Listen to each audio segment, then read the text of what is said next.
Boa noite a todos. Boa noite. Hoje, 25 de julho de 2016, estudo da obra Renúncia. Nós vamos iniciar fazendo a nossa prece, que será proferida pela nossa irmã Carla. Logo depois, a nossa irmã Mita vai fazer uma recapitulação do capítulo. Sejamos todos nós bem-vindos e que Jesus nos conduza nesse trabalho. Jesus amigo, te agradecemos a oportunidade de estudo, de aprendizagem, de convivência, de fraternidade. Abençoa esse estudo, abre o nosso entendimento, faz com que essas lições entrem no nosso coração e, sobretudo, que a gente consiga viver no nosso dia a dia. Te pedimos as bênçãos para abrir nosso entendimento. Na semana passada nós vimos, ainda continua no mundo espiritual, onde Pollux e Alcione se encontram e eles estão em conversação, quando Pollux começa a sentir um mal-estar e ele momentaneamente não sabe do que é e ele começa a ouvir vozes, né? E Alcínio esclarece que são os chamados da Terra, né? Que ele vai voltar para a encarnação que ele pediu para tentar se aproximar dela na escala de evolução moral. E nessa conversa ele pediu que, se ela o acompanhasse, ele ficaria extremamente feliz e ditoso e que ele poderia ter mais êxito na tarefa, na missão que ele vai receber, que ele vai voltar para ser sacerdote de novo, que ele faliu como sacerdote. E ela prometeu que ia pedir a Jesus para que volte. Então ele começou a passar mal, sentiu aquela palidez, né, um mal-estar momentâneo, e ele está nessa hora, nós paramos nesse momento, onde ela o está consolando para voltar à reencarnação. Então, para que a gente possa ficar bem atentos, Pollux já fez uma avaliação e percebeu que falhou. E agora estão ávidos aguardando uma nova encarnação. E nesse diálogo que ele estava tendo no mundo espiritual com outros amigos, ele começou meio que a lamentar a saudade de Alcione, por onde estaria. E ela estava justamente presente, se tornou visível a ele. Foi realmente um diálogo que nós até brincamos a semana passada, mas a impressão que nos dá é que Pollux coloca a responsabilidade da vida dele, da alegria e inclusive das suas conquistas de ordem moral nos ombros de Alcione. Olha, contigo vai ficar mais fácil, contigo eu vou conseguir. Então mostra um relacionamento dele para com ela de muita dependência emocional. E ela, com esse coração amoroso, o acolhe e sempre o faz entender que o amor primeiro seria entre ele e Jesus, e jamais entre Pollux e Alcione. Então estamos nesse diálogo doloroso, é muito doloroso para ela, ela o ama muito, com uma única diferença, ela o ama sem ser dependente dele. Então, uma coisa é amar, uma outra coisa é depender de. Quando é que eu sei quando eu dependo de? Eu não saberia viver sem. É uma dependência emocional. A dependência química, se você não usar a química, você sofre fisicamente, você entra em uma certa crise fisiológica. Você não sabe viver sem. E a dependência emocional é isso. Eu não sei viver sem aquela pessoa. Isso é péssimo para o nosso processo de evolução. Então, dependência não é igual a amor. Nós não podemos jamais vincular dependência a amor. Quando eu sou dependente eu posso me identificar assim. Emocionalmente, eu sou extremamente imatura e infantil. o meu sentimento ainda é muito pequeno, é muito dependente do outro. E toda vez que eu dependo do outro, que eu tenho uma dependência emocional do outro, eu acabo, sem perceber, escravizando o outro aos meus desejos, ao meu querer, às minhas necessidades, ao que eu gosto, ao que eu quero, ao que eu almejo, sem passar pela linha de saber o que também é melhor para o outro. Então é esse grau de amorosidade, de entendimento que nós seres humanos somos convidados a começar a sentir. Um amor que liberta, não que aprisiona. O outro não é um objeto de desejo, algo que eu quero que ele faça, a pessoa faça o que eu desejo, mesmo que isso curte o sacrifício do outro. Então vamos ver aí Alcione. A jovem, ele estava passando mal, ele começa a passar mal no mundo espiritual, ela já diz, olha, você está sendo preparado para reencarnar. Que nós até a semana passada comentamos, no livro Missionários da Luz, nós estudamos a encarnação de Segismundo e vimos todo o processo de programação consciente do que iria. Ele sabia inclusive quem seria o seu pai, quem seria sua mãe. Ele sentiu esse torpor, mas quando ele entrou nesse processo, nesse torpor, nessa sensação de desmaio, de mal-estar, é o morrer realmente do outro lado. O Segismundo sabia para onde ia. O jovem aqui, o Pollux não sabe absolutamente nada. Alcione sabe, ele não. Não, ele não foi pego de surpresa. Ele sabe que vai reencarnar. Ele não sabia que era nesse momento e ele não tem ideia quem vai ser o pai, quem vai ser a mãe. Não houve essa participação consciente dele, que é o que nós vamos encontrar no Segismundo. Ele sabe da necessidade de reencarnar, ele tem a consciência disso, que ele precisa retornar à pátria para tentar reaver. Tanto é que no diálogos anteriores, ele estava conversando com outro colega, acho que era Menandro, se não me falha a memória, justamente a fala era essa, de ir, e você vê que o Pollux tem uma fala muito inteligente. De todos, ele era aquele que mais consolava. Então, tem a informação, vamos ver isso na prática. A jovem aconchegou ao coração com mais ternura. Alcione, murmurou dificilmente. Não sei se me perdoaste, a ponto de permitir ao meu espírito miserável a solicitação de uma dádiva celestial. Ela adivinhou-lhe os pensamentos mais secretos. Todavia, com a delicadeza de quem não deseja parecer superior, retrucou carinhosamente. Dize, Pollux, que não farei por tua felicidade. Desejava que me beijasses ao menos uma só vez antes de partir. Rolou um clima.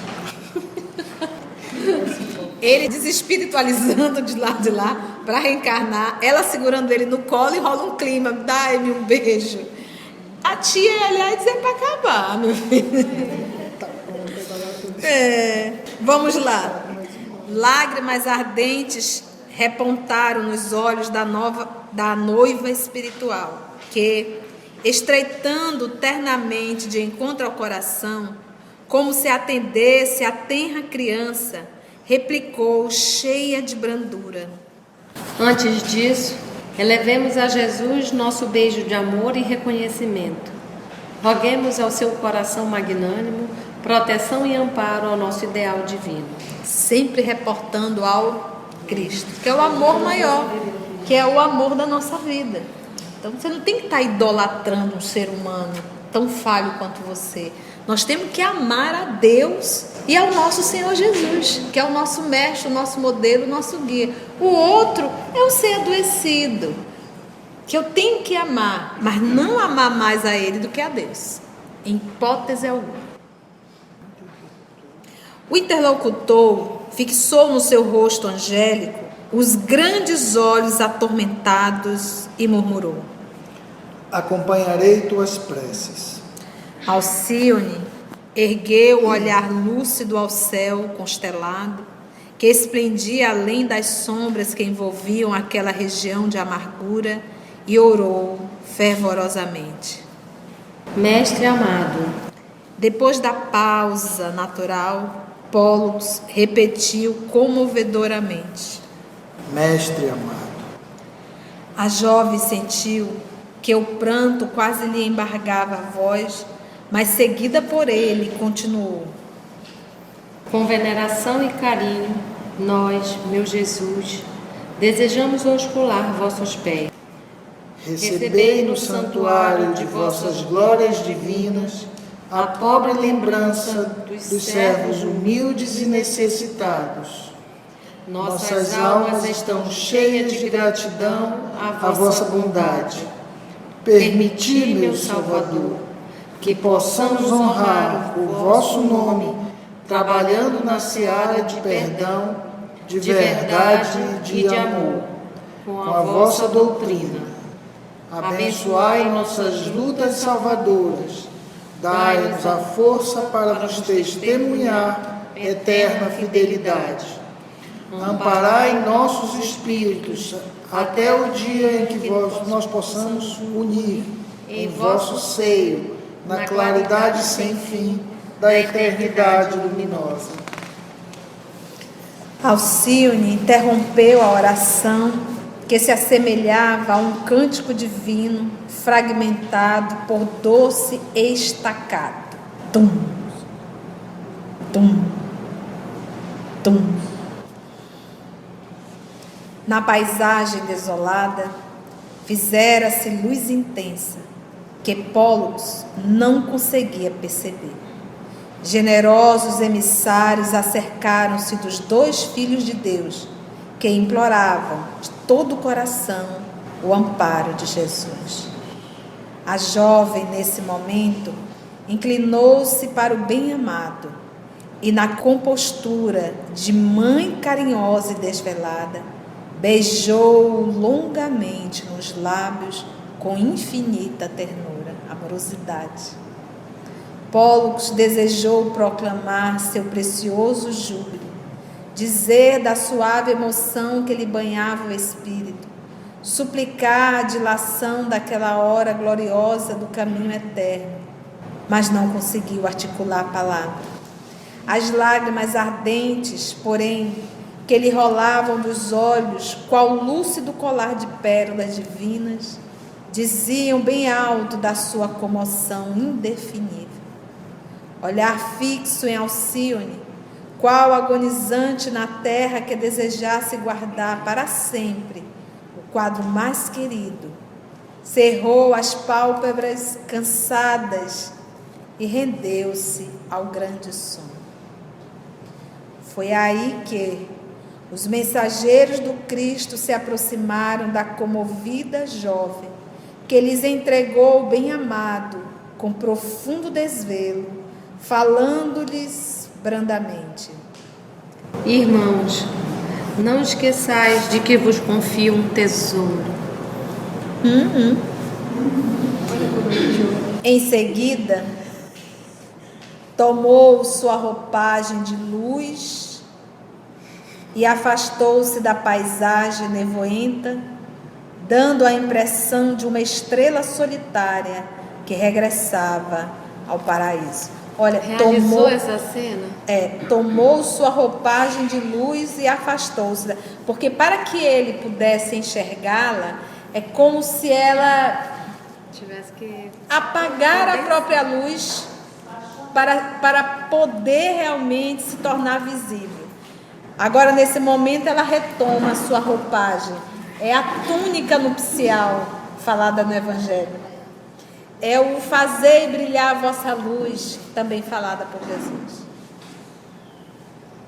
Todos entenderam? Para onde que ele está indo? reencarnar. Pouco depois, ei-la que a porta em portentosa esfera. inconfundível em magnificência e grandeza. O espetáculo maravilhoso de suas respectivas excedia tudo que pudesse caracterizar a beleza no sentido humano. Vocês conseguiram entender? Para mim é perspectiva. Porque ela está entrando agora, ela está entrando agora no mundo espiritual do planeta a qual ela está vinculada. E ele faz assim, ó: eila que a porta em portentosa esfera. Pensa. Portentosa. Prodigioso. Portentoso, maravilhoso, tudo que é ouso.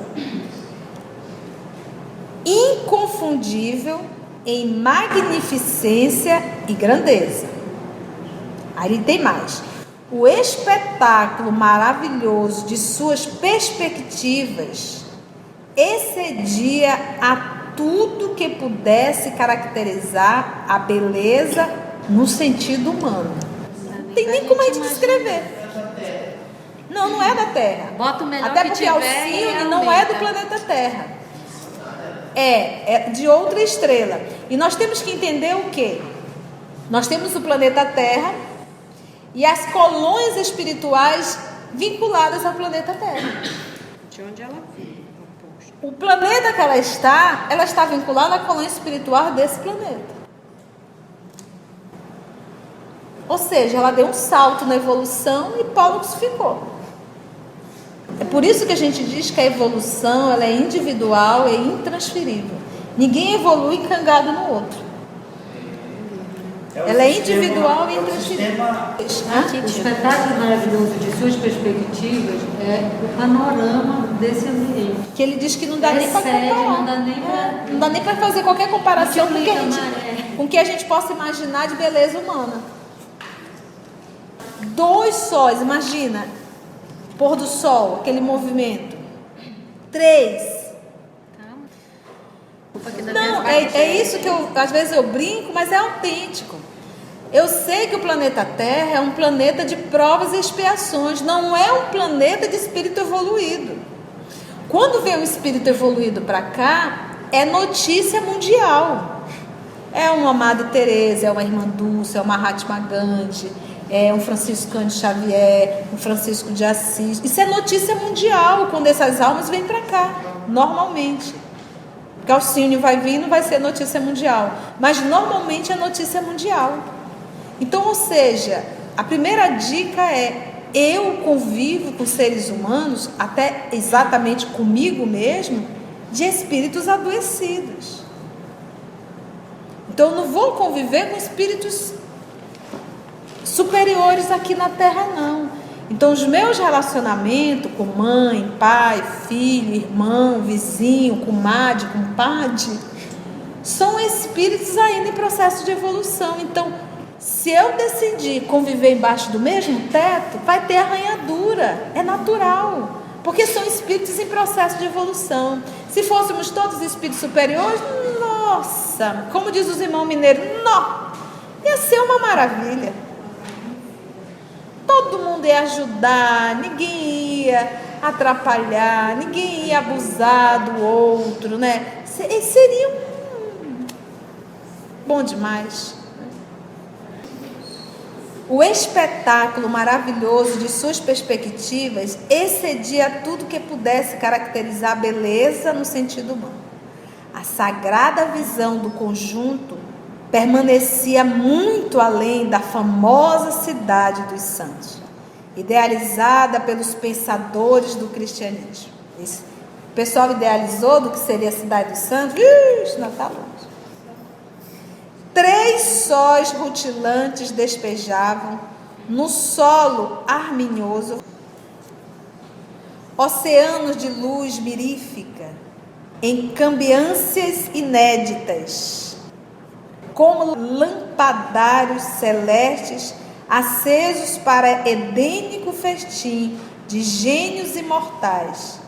Primorosas construções engalanadas de flores indescritíveis tomavam a forma de castelos telhados em filigrana dourada, com irradiações de efeitos policromos, várias cores, né?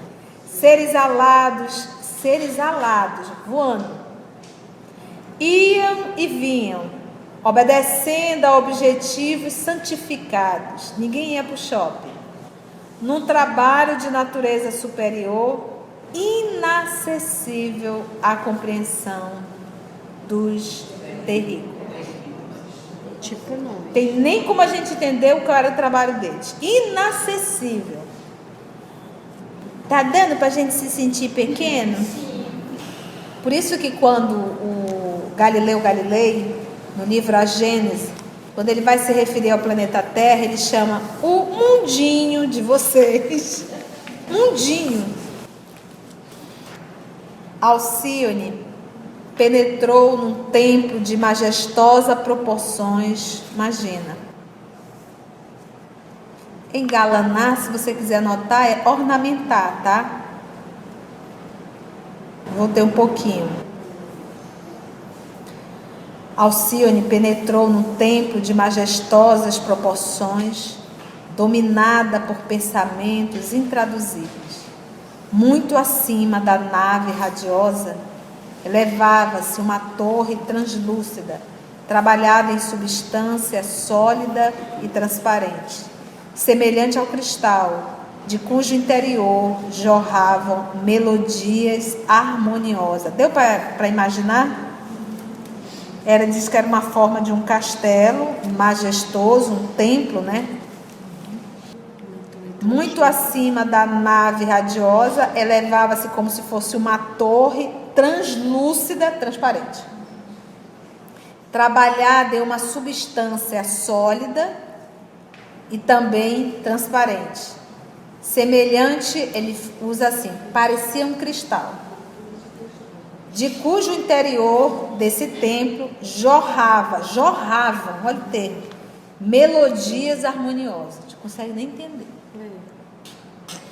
O santuário Augusto era uma vasta colmeia de trabalho e oração. Alcíone passou por companheiros muito amados, atravessou compartimentos repletos de luz nitente e aproximando-se de, como é o nome dele? Antênio. Nitente, gente, que resplandece, nítido, tá? E aproximando-se de Antênio, é a entidade angelical que, por sua excelsa posição hierárquica, ali cumpria as ordenações de Jesus. Falou com humildade. Então, olha, o Antênio tem contato direto com Cristo. Ele cumpria ali as ordens do nosso Senhor Jesus. Falou com humildade. Anjo amigo, deliberei suplicar ao Senhor a permissão de voltar temporariamente às tarefas terrenas.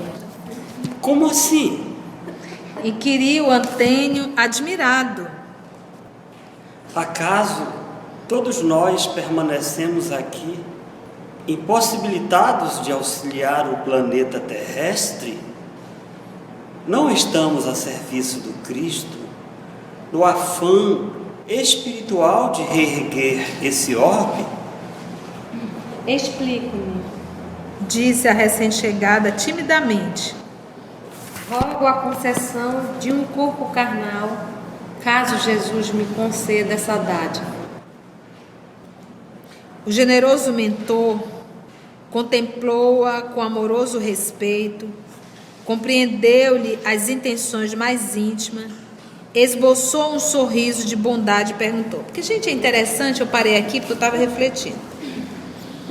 O nosso Senhor Jesus, ele é o responsável, o governador, responsável pelo orbe terrestre. Nós estamos falando aqui de um outro sistema. E que nesse sistema solar, nesse sistema solar, existe o Antênio.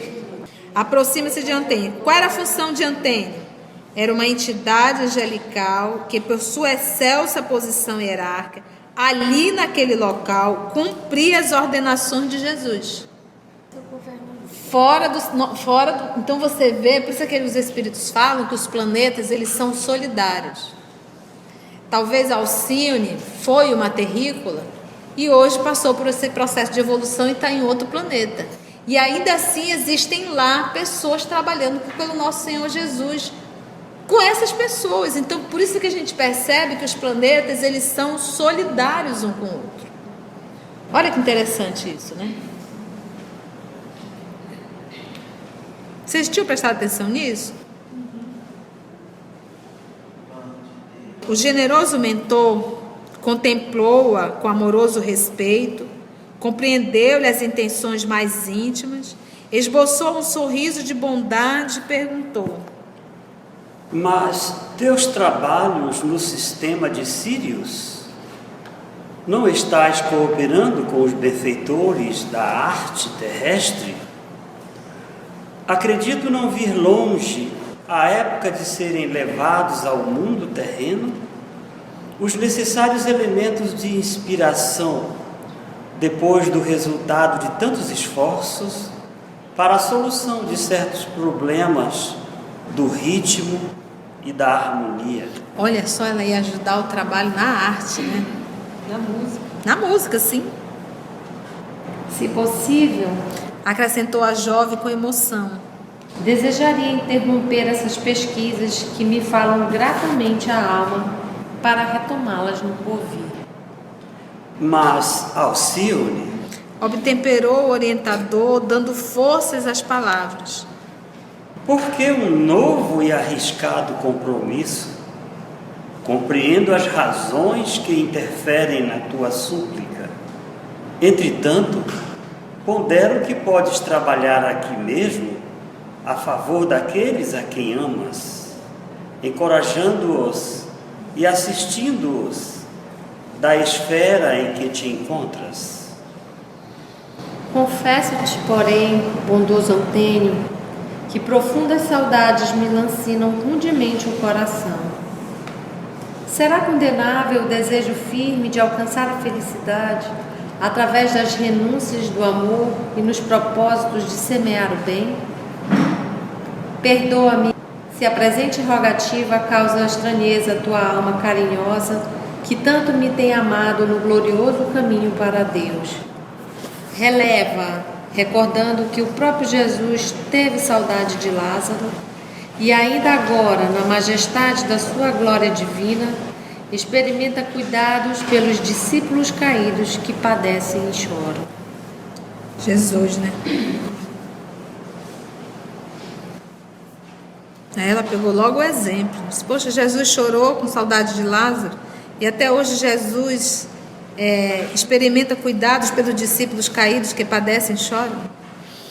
A bondosa e sábia entidade ouviu-a comovida em afetuoso silêncio. Além disso, Prosseguiu mais animada. não desejo regressar à forma estruturada em poeira, tão somente para seguir o amado Pólux, a quem me permitiste advertir e consolar.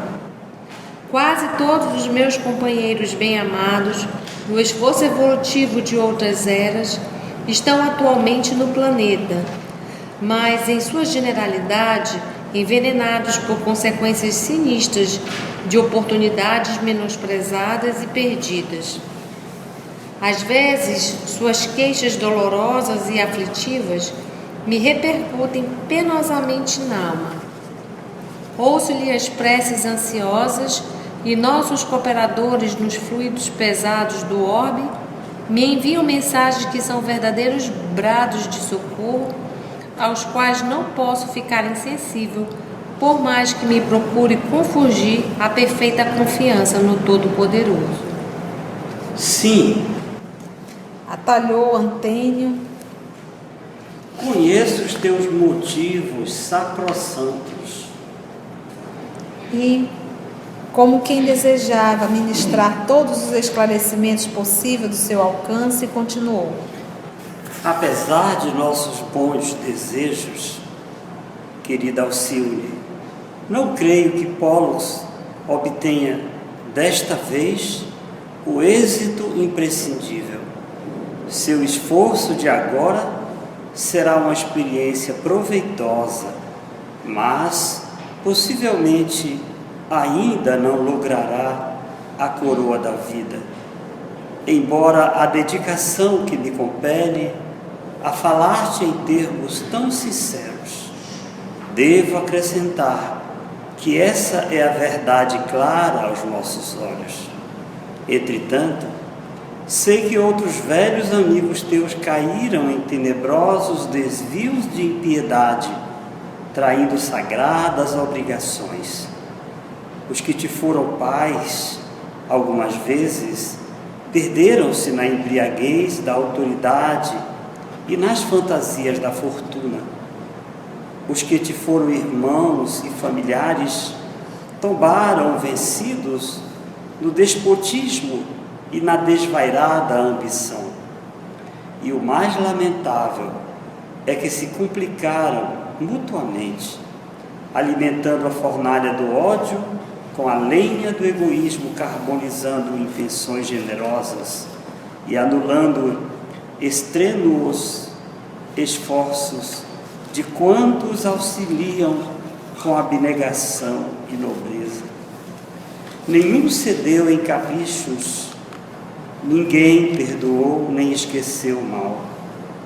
As ervas daninhas invadiram o campo de tuas esperanças divinas. Teus compromissos com o Senhor sofrem pesadas ameaças. Justifico desse modo as tuas razões, embora não possa aplaudir a extensão dos sacrifícios que pretendes fazer. Então a gente vê que o grupo familiar dela inteiro se enrolou com a lei. Só ela conseguiu alcançar a libertação.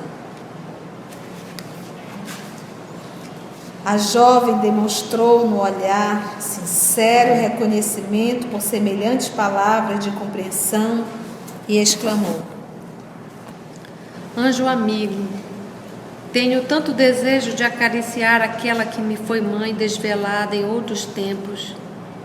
Não será justo procurar assistir aos que noutras eras me auxiliaram a penetrar as sendas da rendição?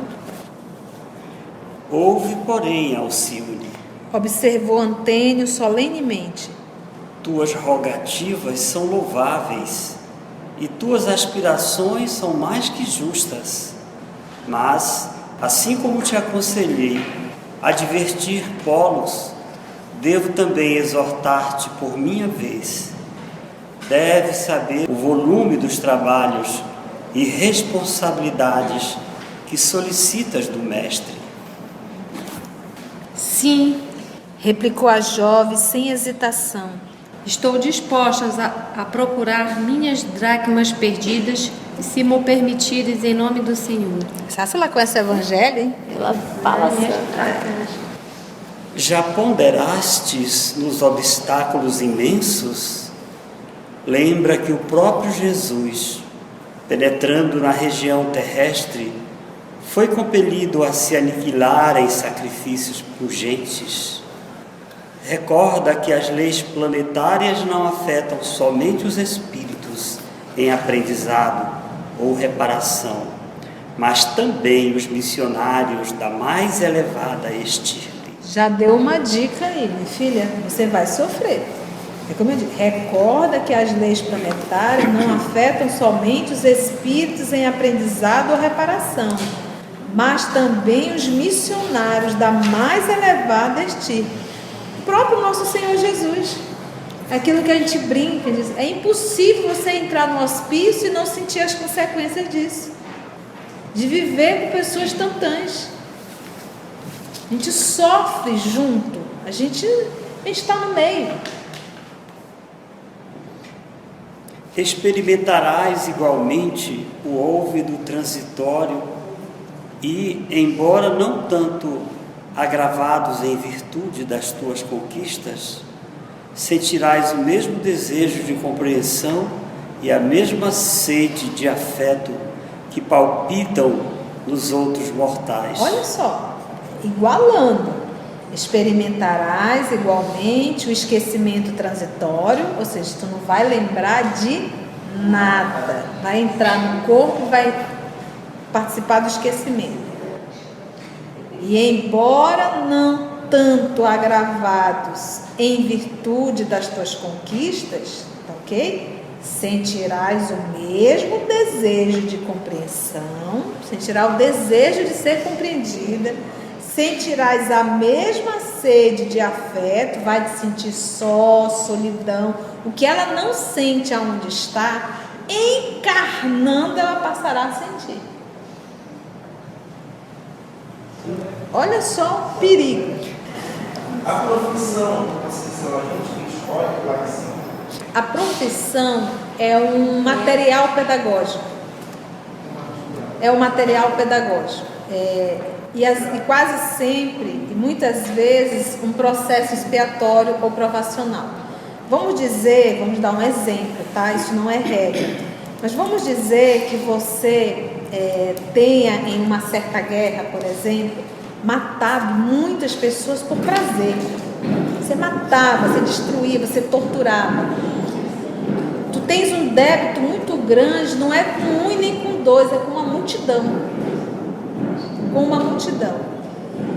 Por uma misericórdia divina, por um ato de amor, em uma das tuas encarnações, devido a esse imenso débito que você tem, você será conduzido a uma família que lhe dará toda a estrutura para que você possa fazer uma faculdade, para que você possa adquirir o título de doutor médico dentro da medicina, para restabelecer a harmonia da tua consciência com o Criador, cuidando da enfermidade do outro.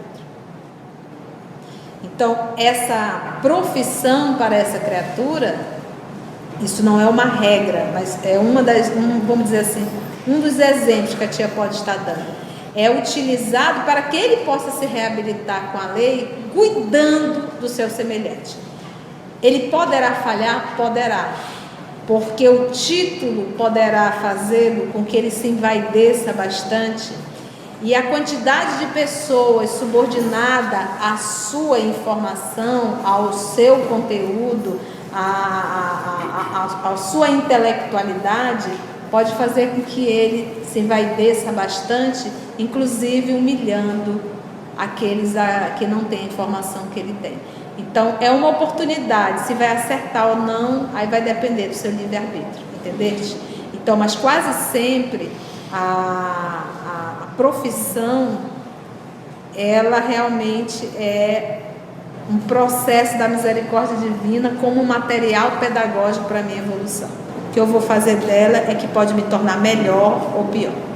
No caso do Pólux... E detalhe, a gente ainda recebe para isso. No caso do Pólux, ele já tinha falido como sacerdote.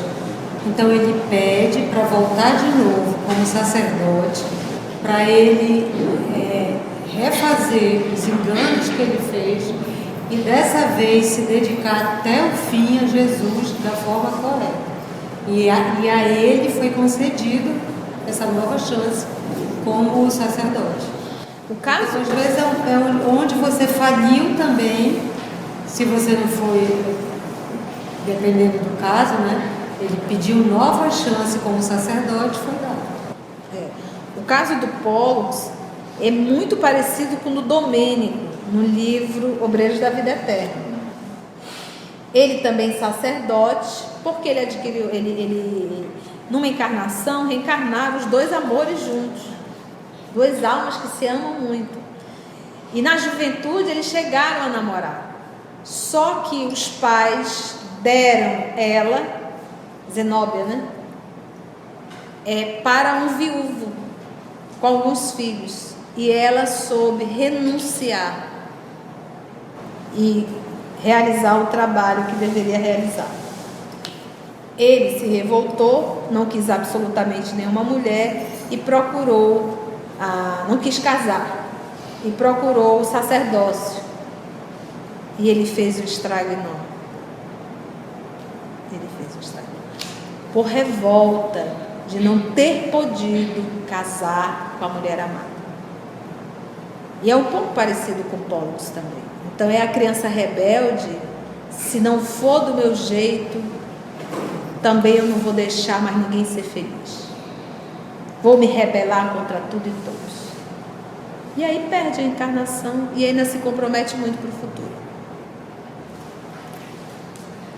Posso? Pois é, eu estava até comentando. Experimentarás igualmente o esquecimento transitório e, embora não tanto agravados em virtude das tuas conquistas, sentirás o mesmo desejo de compreensão e a mesma sede de afeto que palpitam nos outros mortais. Isso até onde diz, gente, é natural nós sentirmos isso. Esse desejo de ser compreendida, essa necessidade de afeto, isso faz parte de quem está na carne. O que vamos fazer disso é que nos torna diferentes. Para esclarecimento desses problemas, minha querida, o Mestre deixou à comunidade dos discípulos profundos ensinamentos do Evangelho. O mundo, representado por maus sacerdotes e falsos doutores, buscou tentar o próprio Jesus. Já meditaste na tua aproximação de Pollux, investida num corpo de carne? Sabemos que Pollux parte com deveres de suma importância em função de coletividade. Olha só, porque ele tem um compromisso com a coletividade. Então ele tem débitos com o coletivo, não é com um, nem com dois, nem com uma família meio gato pingado dentro de casa, não. E tu te sentes preparada para neutralizar a poderosa lei da atração das almas? Olha aí. Não digo no sentido de preocupações subalternas, mas ponderando a grandeza dos teus sentimentos afetivos em relação à grandeza mais sublime das obrigações assumidas para com Deus. Você imagina, vamos trocar em miúdo. Ela vai, vamos supor que essas duas almas, ela solicitou vir, não era para vir. Vamos supor que de repente ela com 20 e pouco, ele com seus 30 se encontram. E é uma atração enorme, só que ele já está casado. O que seria colocar a vontade de Deus em primeiro lugar? Ele pergunta, estás pronto para esse sacrifício? Para estar acima dessa atração forte?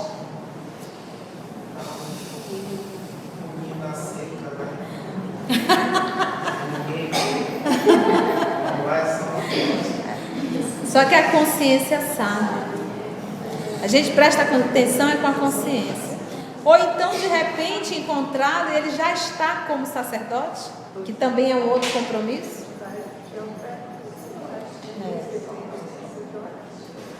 Ainda tem mais aqui. Tem, vamos finalizar isso daí, para a gente parar 9 horas. Terás ânimo para lhes ouvir no mundo os rogos amorosos, mantendo no seu posto incólume e sobranceiro a solidão de si mesmo? Imagina ele lá buzinando no pé do ouvido dela, dando uma cantada e ela firme, sem ceder. Sobrancelha que está superior, que domina, tá? Século 17, ele com poder. Imagina ele com poder, né? Sem dúvida, a lei terrestre te encherá de desejos e te induzirá a considerar a possibilidade de proporcionar-lhe filhos afetuosos, em obediência aos seus princípios naturais. Além disso, teus afetos de outras épocas, como por exemplo os que te foram pais amorosos, receberão a palma de lutas ásperas e agudas provações. A senda de quase todos os teus amigos está semeada de espinhos que eles próprios plantaram no seu desapego à misericórdia do Todo-Poderoso. A senda é o caminho de quase todos eles vai estar cheio de espinho. Por quê? Plantaram. Sentes-te bastante forte para assumir tão grave compromisso? Conheço numerosos irmãos que, depois de pedirem missões arriscadas como esta, voltaram onerados de 1000 problemas a resolver, retardando assim preciosas aquisições. O nosso tempo já foi. Já foi. Alguém gostaria de fazer algum comentário, alguma pergunta?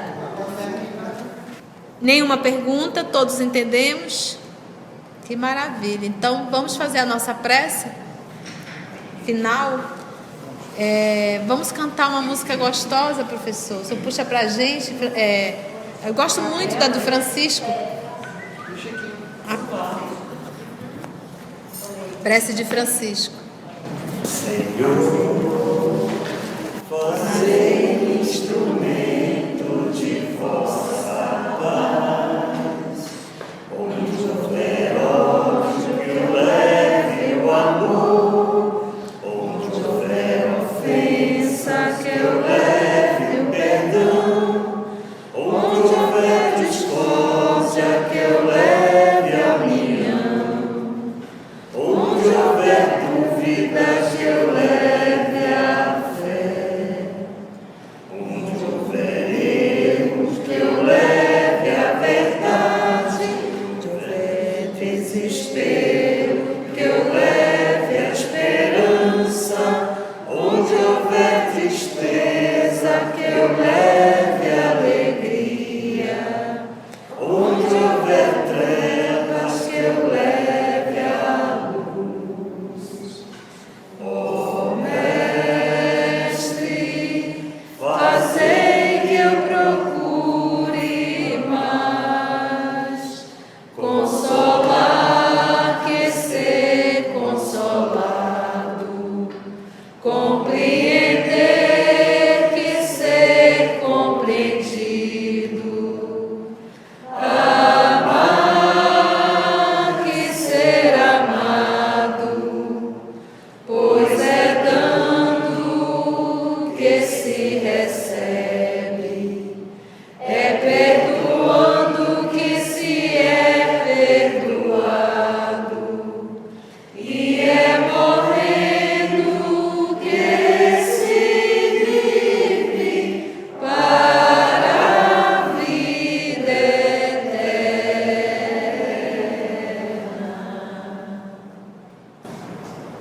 E é com a oração, Senhor Jesus, do nosso irmão Francisco, que nos convida a ser um instrumento da Tua paz, que nós possamos, Senhor Jesus,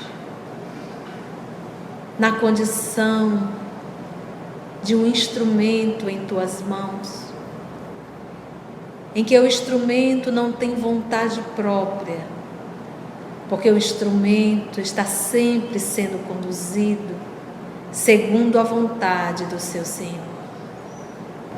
Ensina-nos, Senhor, a humildade. Ensina-nos, Senhor, a ceder. Ensina-nos, Senhor, a obedecer à vontade de Deus. Ensina-nos, Senhor, a sempre nos indagarmos em cada atitude nossa o que o Senhor faria se estivesse em nosso lugar. Muito obrigada, amado Mestre Jesus, por essa oficina que nos recebeu essa noite, pelo livro que burila, pelo livro que esclarece, pelo livro que nos orienta. Muito obrigada, Senhor da vida, pelos amigos espirituais aqui presentes, que nos amparam, que nos inspiram, que nos auxiliam.